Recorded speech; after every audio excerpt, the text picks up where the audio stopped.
Good morning. Welcome back to another episode of Out of the Bubble, and welcome to lots of new listeners. I've been absolutely delighted to see the downloads of the podcast really increase over the last few weeks. So welcome to new followers, and I hope you're really enjoying catching up on all the previous episodes.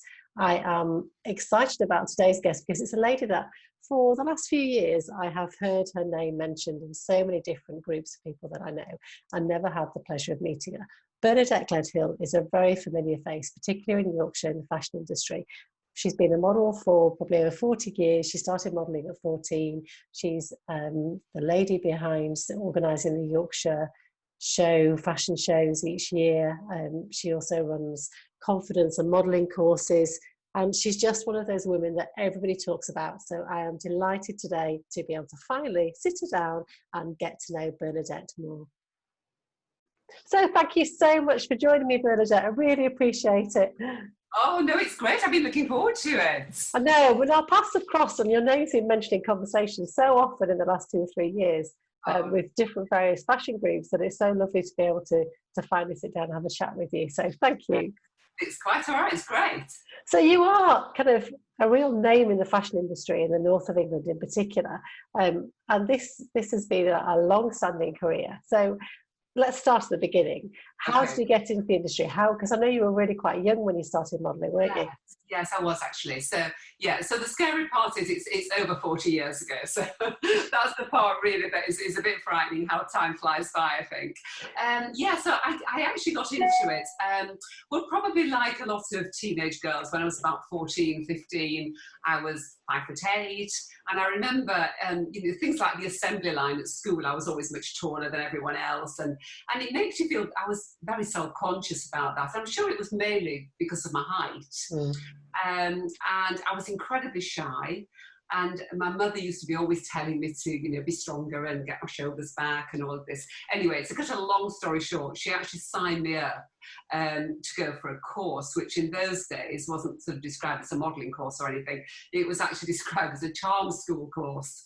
So we had to cover all these things: deportment, table etiquette, skincare, makeup, all these sort of things. And I was, it was quite, I can't say I was absolutely thrilled about it right at the beginning, actually, because I was the only young girl at that time on the course. And I was with 4 other ladies who were all in the 30s, housewives. They just come along because they want to do a few charity shows and learn how to walk properly and all of that. So I felt a little bit out of my comfort zone, to be honest. And it was quite a nerve-wracking thing just to have to particularly always remember the very first walk I had to do on my own with everybody looking at me. And I'm sure I was absolutely terrible. I don't think I had the shoulders I've got now. And it was quite daunting. And I think it took me quite a long time to just sort of really get into it. But that's how it all started. And as time went on, then obviously I did then go and do a modelling course. And I suddenly realised that actually fashion and beauty were really the sort of things I loved. And so it was life-changing, I suppose, in some ways, because it was a route I'd never, ever thought of taking in my life. And of course, in those days, it was really difficult because, maybe you remember things like, discussing careers and things at school. Things like fashion and beauty. Yeah, they weren't on the radar. Were they?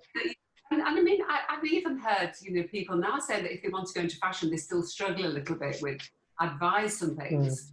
And so it was quite daunting, really, because obviously nobody could really give me any advice. So I had to try and you couldn't just go onto Google and find all these things. I used to send off for brochures, to Lucy Clayton in London and all these sort of things, because it was the only way to find out. Anyway, I got a Saturday job in a really lovely hairdressing and beauty salon, which I loved. And I actually did go, when I left school in the 6th form, I actually did go work there for a year and do beauty training. So that was good. So it was all sort of starting to link together a little bit, really. And I loved that. But I didn't particularly just want to make beauty my career. I wanted to sort of mix it with other things as well. So after all of that, when I was about 19, I went off to London and joined a London agency, and that was very, very nerve-wracking, actually. Oh, I bet it was, especially coming from the north, where Yeah, it's quite a culture shock. It's very different. It certainly was probably 20, 30 years ago. It was a big it's like 40 change. years, 40 Yeah, years ago. And yeah, I was brought up in a very small village, and so yeah, completely. And I joined an agency called, which you may have heard of, but it was called Gavin Robinson, amazing guy that ran the agency. And the agency later just became known as Gavin's. mm. But it was in Old Bond Street, and he specialised in producing fashion shows. So although he had some absolutely amazing models on the books, the reason I really wanted to go there was because other than photographic, he was a fashion show producer as well. So Yeah. that was an area that I was really, really interested in, and it was a great experience. But I just remember that very first morning. It was so, I mean, you've been there and done it and everything, been to London agencies, and walking in, and it was on Old Bond Street, above Charbonnier and Walker. And I remember walking in at the steps with, my heart was probably pounding at the time, thinking, oh, am I going to do this? And it was, everybody was really helpful, great. But I was just handed an A to Z of London, piles of notes of all the photographers over the months to come that I had to visit with my card. You sort of went to all these overseas, see photographers and things like that. So it was quite scary. And they gave me little notes of where I had to go on day one. Gosh. Oh, it was.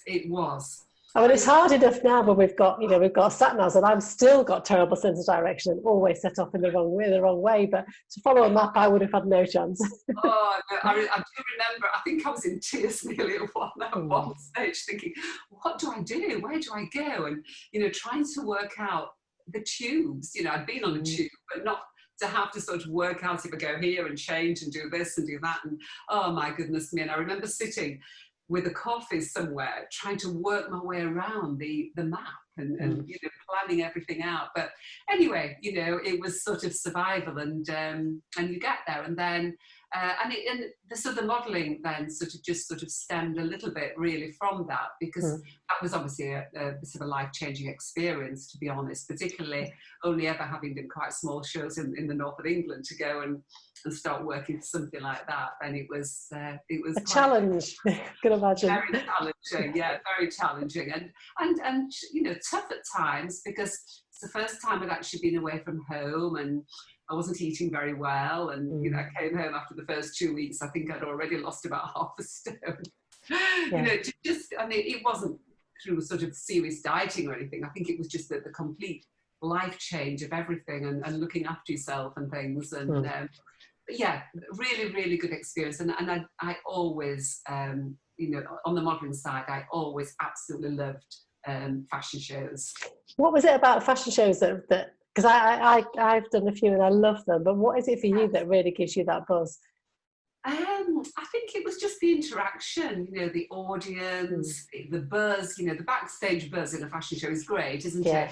All the different, the looks, the changes, that you sort of would look one way for one designer or one way for another company, and completely, everything was so different. And maybe, I suppose all models have their favourite things, don't they, that they love to do. The shows were definitely mine. And I always used to just feel a little bit more self-conscious, funny enough, in front of the camera than I did on a catwalk. And yet other models say, oh gosh, no, catwalk, working on catwalk really frightens me to death. So I think it's just probably what you get used to, and I just really enjoyed that side of it. And obviously that's what I love about you is, you've had this long-standing career in the fashion industry and you've never really stopped still. So you've kind of developed as you've gone along new skill sets and branched out into other areas. So the catwalk shows have then really developed into you creating these events. You've also got your confidence school, coaching and mentoring.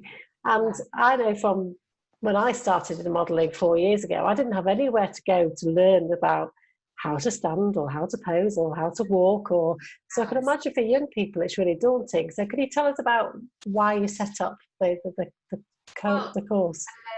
Probably a little bit like my career started. It's just it sort of flowed and happened really without me planning all this. So Louise Morton actually trained me with the modelling, and I actually worked very closely with Louise Morton, and when her husband passed away in the early 90s, we actually went into partnership together.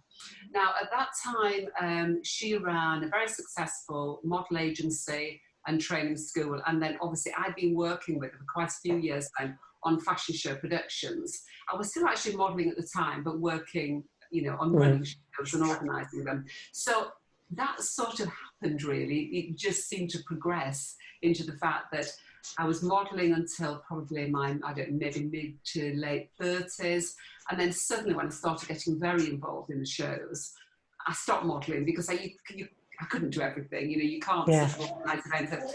And then when Louise Morton passed away in 2006, and obviously I took over the business, there were many changes I really wanted to make, which I didn't do at the time because she was actually 38 years older than me. So I think, you know, respect and all of that, I didn't really want to make changes at that time. So when I was actually sort of left with the business, running it on my own, then it was easier then to just sort of look at everything and think, right, things were changing as well. You know, the way people worked and everything, that was all changing. So I just sat down one day and had a little look at everything. I thought, well, the agency side is not a huge side of the business, and there are some great agencies around in Manchester and things. So that side sort of went. I concentrated on the two areas that I felt we were strong with, and that really there were not many other companies at all really in the North of England doing that. So the two areas are concentrated on show production, which obviously has been fantastic because I love that. And then, of course, I never ever wanted to lose the training because it had been so valuable to me and so valuable to so many other people who become lifelong friends as well. But I wanted to keep that. And in some ways, that's very much a sort of confidence boost rather than advertising it as a modelling course, although modelling does come into it. But I think it's just so important now, particularly for young girls, teenage girls, well, all ages. I mean, everybody. I think there are so many people would love to do it. And in fact, it's funny actually, because I had been thinking sort of during lockdown, I'm sure it's something that everybody would like to do, whatever age. And I've been trying to think, what can we do for the future? Because everything is changing. And I'm sure it's something that maybe lots of ladies would love to do. Definitely. I know I talk to lots of women in my groups that are kind of hitting midlife and lose that confidence. And I think there's a real need for it. And I think it's so important for the younger generation. Like you mentioned about your height and you were self-conscious about that. So it makes you physically change your kind of demeanour and the way you stand. And I can relate to that because when I had big boobs when I was younger, I always hunched my shoulders over because then if I put them back, then my boobs were out there. And it's taken me a long time to own that, and they are out there now. But I can imagine being at school, if they had this kind of training in schools and at a younger age, we'd all be so much more confident as we went into adulthood. Yes. Well, funny enough, I mean, I have actually worked quite a lot in education as well. I'll come back to the education fashion shows later, but we set up quite a few years ago at Bradford College, a 3-year project, which was a style academy. Which was honestly, it was fantastic. We met students from all different backgrounds and they absolutely loved it. At first I thought, oh my goodness me, this is going to be quite a big thing for some of them. They couldn't even look at us, you know, they would look down into their lap at the start of every lesson. But, you know, 6 lessons on, they were, you know, standing up, walking well, great eye contact. And that was really rewarding. And it made me realise how young people do need these skills. And we covered everything from, yes, you know, deportment, and naturally they wanted to hear about, you know, how models look and tips of the trade, you know, and all that sort of thing. But we also covered things like interview skills, you know, meeting and greeting people, which I never ever had any experience in, to be honest. It's such a good idea, and I don't know why more people don't do it, because from a modelling point of view, it seems to be one of those industries that you're actually expected to suddenly go into it without really any knowledge and just learn on the job as you go along without really any training. So to have that kind of core training, about confidence, and about, you know, owning your stance and walking the right way. It's really, it's basic stuff that models need to know, isn't it? It is, absolutely. Yeah, no, definitely.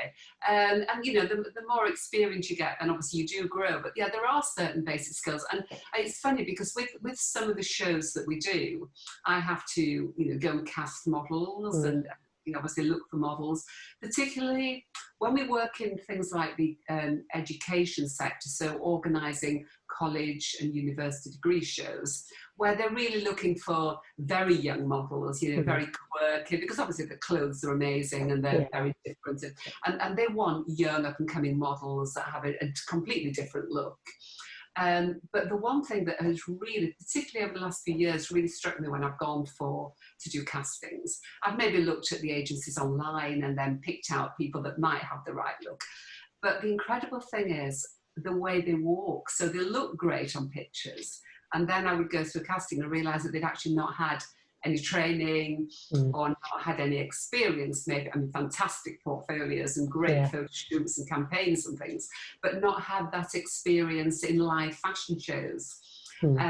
And so incredibly, I did a workshop after I'd done a casting with J'adore in Manchester. I did a workshop because some of their models had never had the opportunity to do shows, and it was great. And within an hour, you know, they changed. It doesn't take a long time, really, because if they've got the confidence to model, then obviously they can soon sort of pick it all up. But it is very different, isn't it, walking on a catwalk to behind the camera. Yeah, it's almost like being on the theatre, isn't it? It's very, it's a live experience that, you know, your heart's going. You want to be able to walk straight and follow direction. You've got an audience there. You've got to show the clothes off. There's a lot. There's a lot more to it. Yeah, definitely. In fact, it's funny actually talking about how modelling has changed. I remember when I did my very first modelling course, and so this is how long ago it was. When we were training to do the turns and things, I remember having a lesson in how to remove gloves. Oh. and how to walk with an umbrella.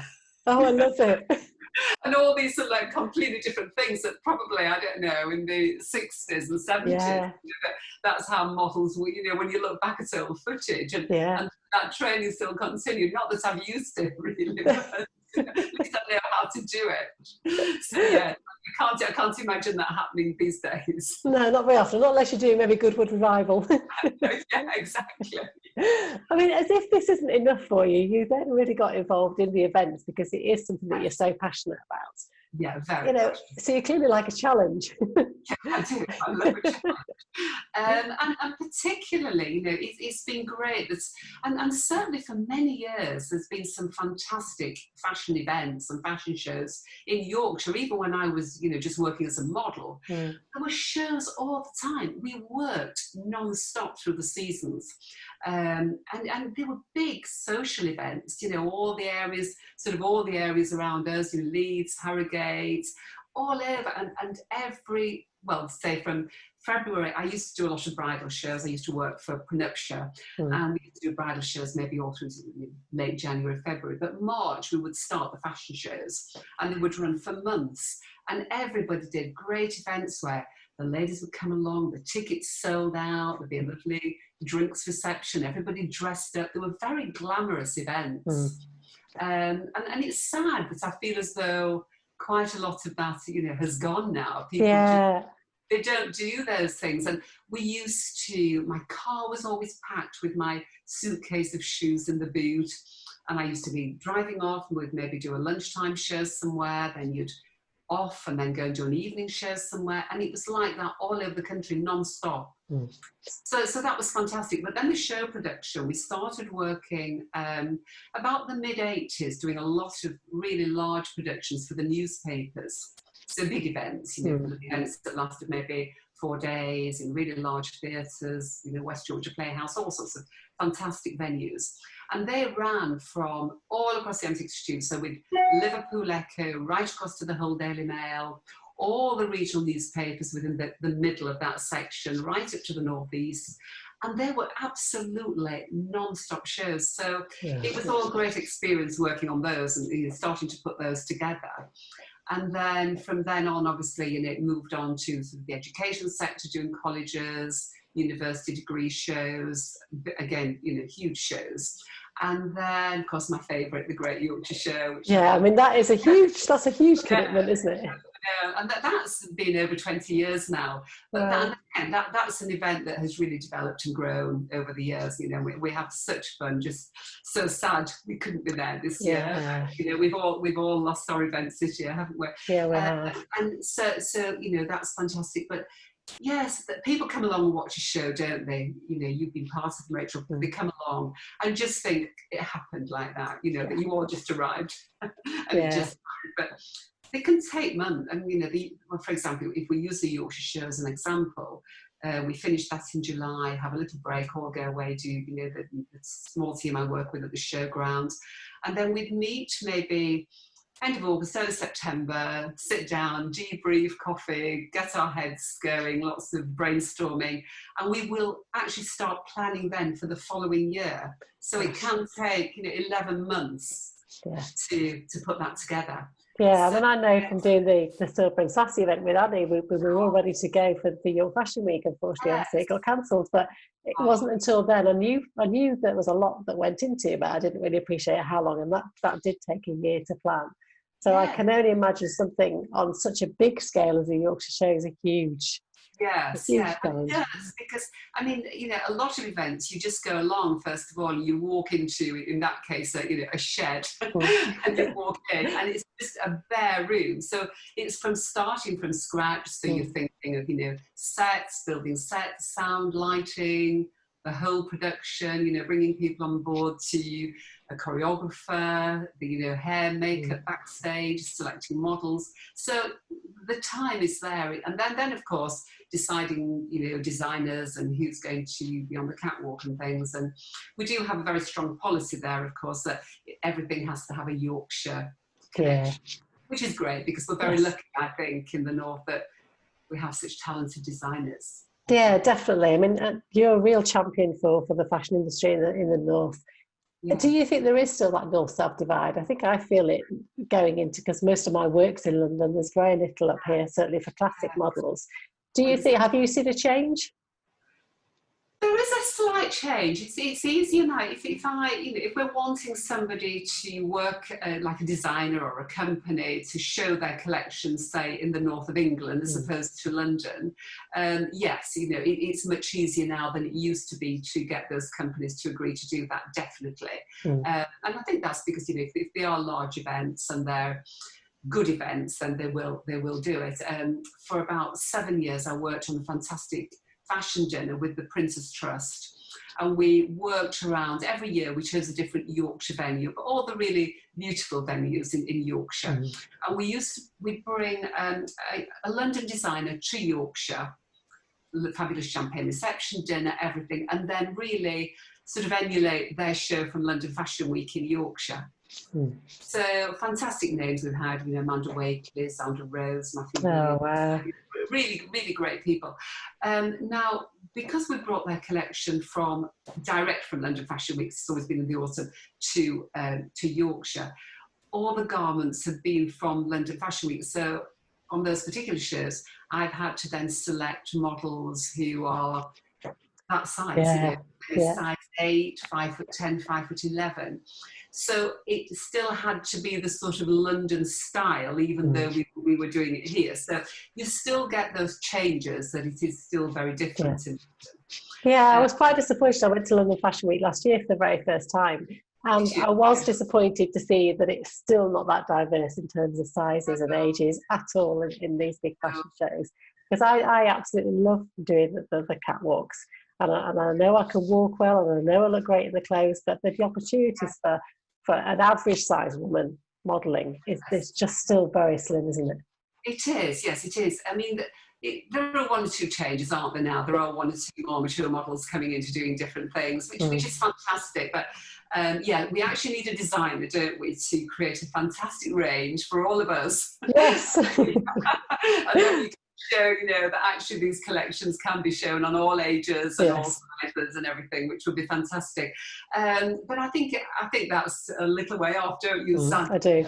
the moment. But I do think it's good that a lot of, maybe more commercial companies, high street companies, are now using models of all ages and all sizes and things, which I think it is important. And certainly for quite a few of the shows that we do, like the Great Yorkshire Show, back to that, we use models of all ages because obviously the audience actually want to identify with people, don't they? Yeah, definitely.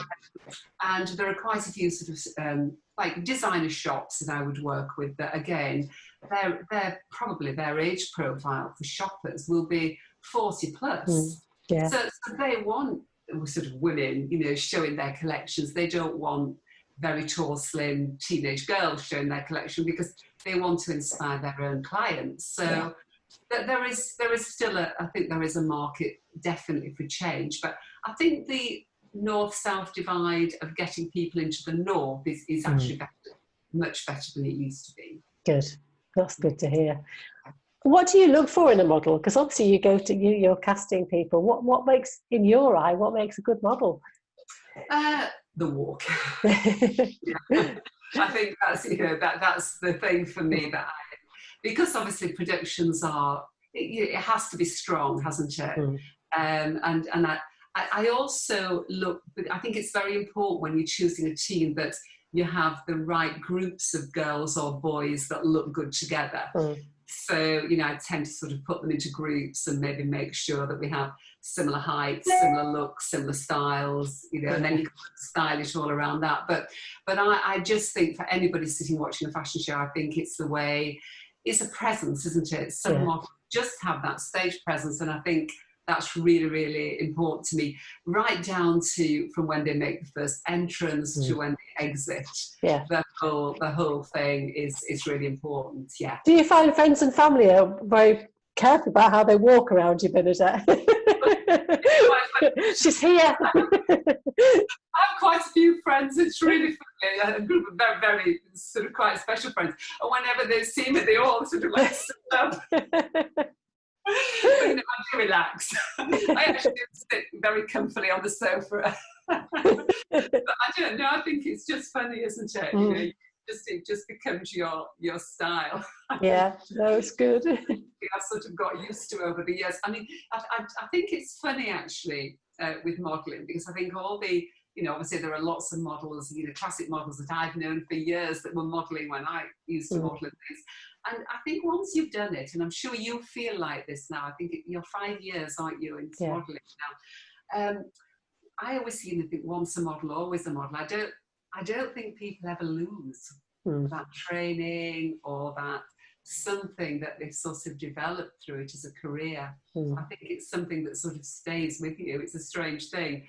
I never ever feel if I'm walking around that I'm actually walking in a special way or anything. I think it's just second nature, because it's probably like a dancer or something, isn't it? That it becomes your way of life. So I never really even think about it. I have to tell you, I went to the physio a couple of years ago, and it's when I had done quite a few catwalks in a row, and I was going for my neck, and he made me, he said, right, well, I want you to bring your heels in and see how you walk. So I said, right, you've got to walk up and down. And instead, my instant reaction to that was walking like as if I was on a runway, do the full turn and came back. And he just stood there and looked at me, and I was like, oh no. Oh dear. So It's funny, just sort of just quickly back on the walk, how differently you walk in a pair of heels. And when we're doing the training courses, I always say, okay, let's start off in something quite comfortable, but the following week, bring a pair of heels, because you walk so differently as soon as you put a pair of heels on. What's the best piece of advice you were given along the way?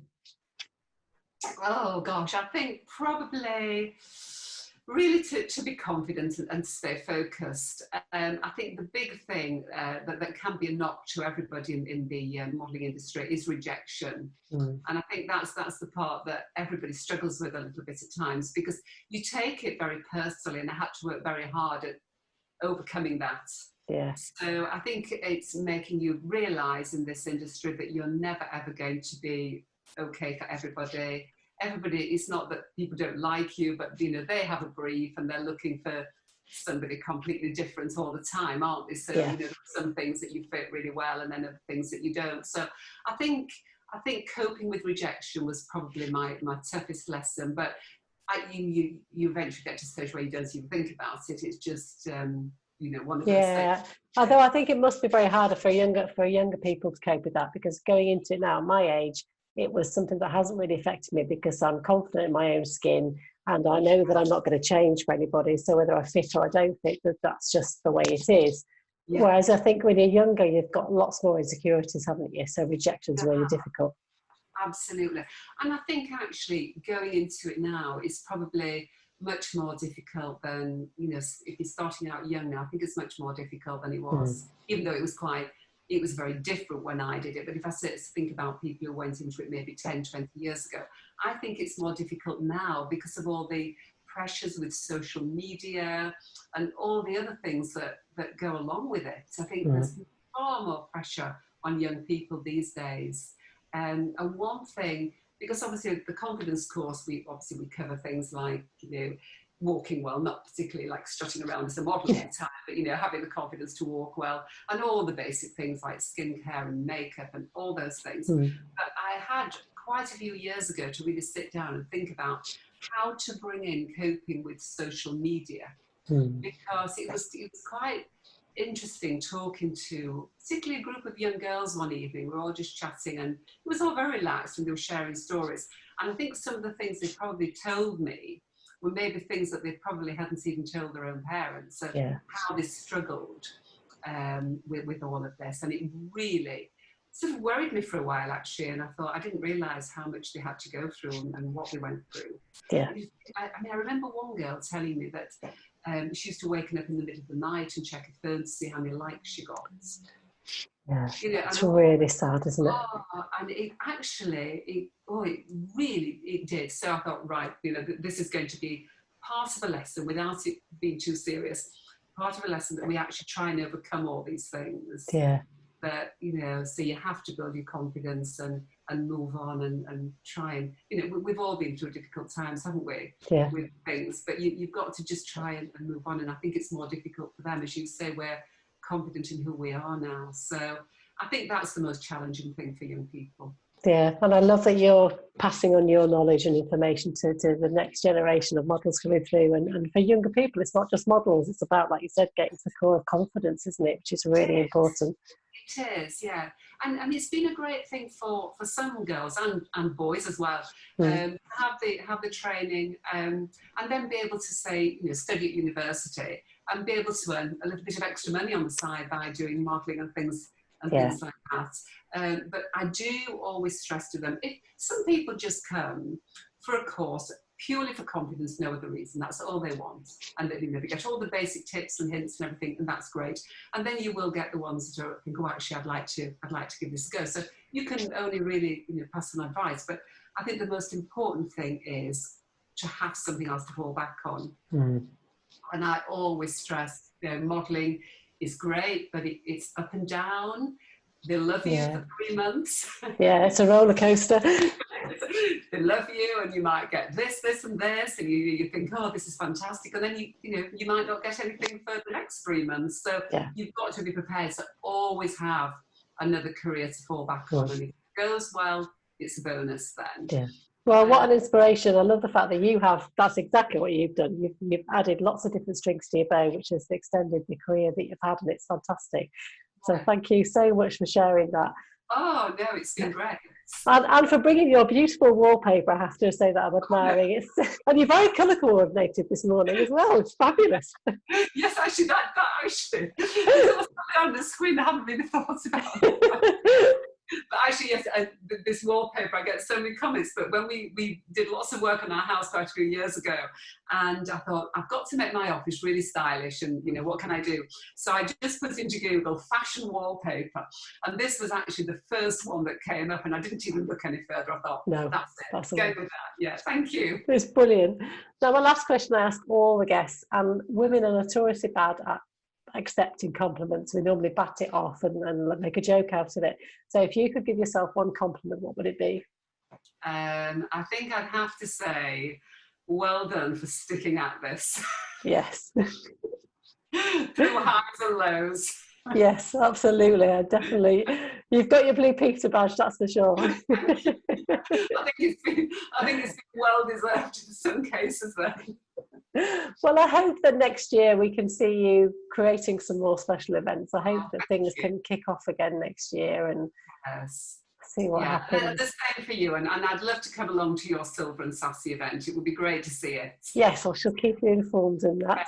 Yes, so, how can people find you on your what's your website details? The website is bernadettegledhill.com.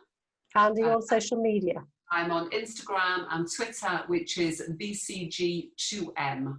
Fabulous. Well, thank you so much for sharing your story, and it's brilliant that we finally connected. And we'll have to catch up for another coffee sometime soon. Definitely, yes, another coffee definitely needed, Rachel. And thank you for inviting me. Pleasure. Thank you so much. All right, you take care. Take care. Bye. Thank you. See you later. Bye-bye. Thank you. Bye. Well, I hope you enjoyed that interview. It was really lovely to finally get to meet Bernadette, and lots to think about there, particularly in terms of our own confidence and how we carry ourselves. So remember to walk tall and keep your head up high and just embrace what you've got in that moment. So I hope you've all had a nice catch up with everything, and I will be back next Monday where I will be sharing another inspiring lady. I have just launched the Patreon site, which I'm really excited about, and thank you so much for those that have already signed up already. So if you are really enjoying listening to these podcasts as much as I am producing them, I would love for you to come and join me as a patron. For £2 a month, you can, which is less than the price of a coffee, you can come and support Out of the Bubble podcast and become a patron, and your name will be on the website. And I also have a VIP package, which is a little bit more, and that's £4 a month, where you will have one-to-one live Q&A sessions with me once a month, and a monthly newsletter, and keep you up to date with everything that's going on with Out of the Bubble. It's something that I really want to grow. So thank you to those that have already subscribed already, and if it's something that you think you'd be interested in doing, I will leave the Patreon link on the notes at the end of this podcast. Don't forget to subscribe and also leave reviews. Your words matter. Reviews on podcasts really help keep the ratings high so that more people get to come and find out and know about Out of the Bubble, so that we can reach more women to hopefully inspire and motivate others. So after all that, take a deep breath, and I'll be back next week. Keep being fabulous.